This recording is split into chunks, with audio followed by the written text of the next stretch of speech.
This is a CBS News Detroit update. Good morning, I'm Sandra Ali. Here's a look at your top headlines on this Monday. Republican presidential candidate Nikki Haley is in Grand Rapids today. That's following a visit to Troy last night. Haley, who lost to Donald Trump in this weekend's primary in her home state of South Carolina, is vowing to stay in the race. 70% of Americans have said they don't want Donald Trump or Joe Biden in this next election. Michigan voters head to the polls tomorrow for our state's presidential primary.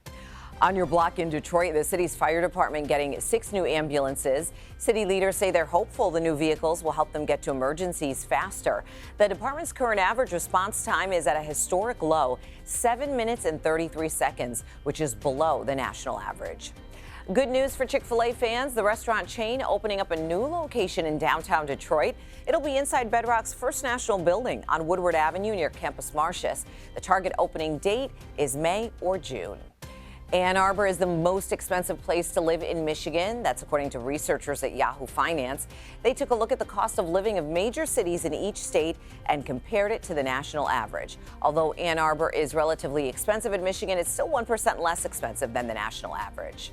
On your block in Ann Arbor, starting in the 2025 winter semester, the University of Michigan will no longer require those standardized tests for admission.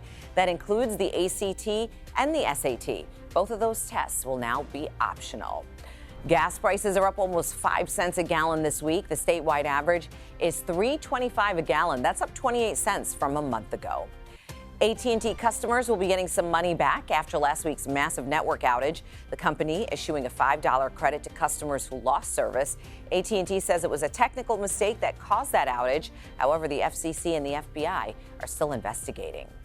Credit card debt in America is surging. The Federal Reserve Bank of New York says it's now at a new high of $1.1 trillion. The average unpaid credit card balance is more than $6,800. However, some economists say the debt level is not as alarming as it might seem. They say many workers are still earning higher wages. The stock market is on solid footing, and attitudes towards the economy continue to improve.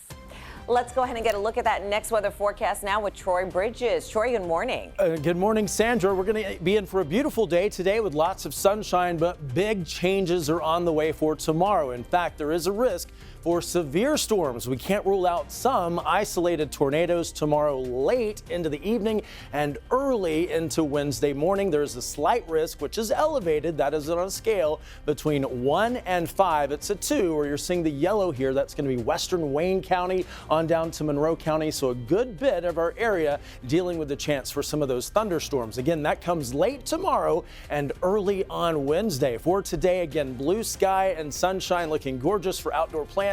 At times a little windy, but those storms do begin to roll in late tomorrow night. You'll see that by 11 p.m. on Tuesday, and then ongoing through the early morning hours on Wednesday, 1 a.m., the chance for some of those stronger storms that we're going to watch very, very closely. After that, some wraparound moisture, a chance for a little bit of snow, even on the afternoon on Wednesday and part of Thursday. So all kinds of weather in store for the next few days, but today certainly looking good, sunny, and a high of 52. So Sandra, today a gorgeous day, but get ready. Big changes are on the way late tomorrow. We'll detail it all throughout the morning. Troy, thank you. And that's a look at your headlines. We'll be back later today covering stories that matter to you on air and streaming on the CBS News app and Pluto TV. Have a great day.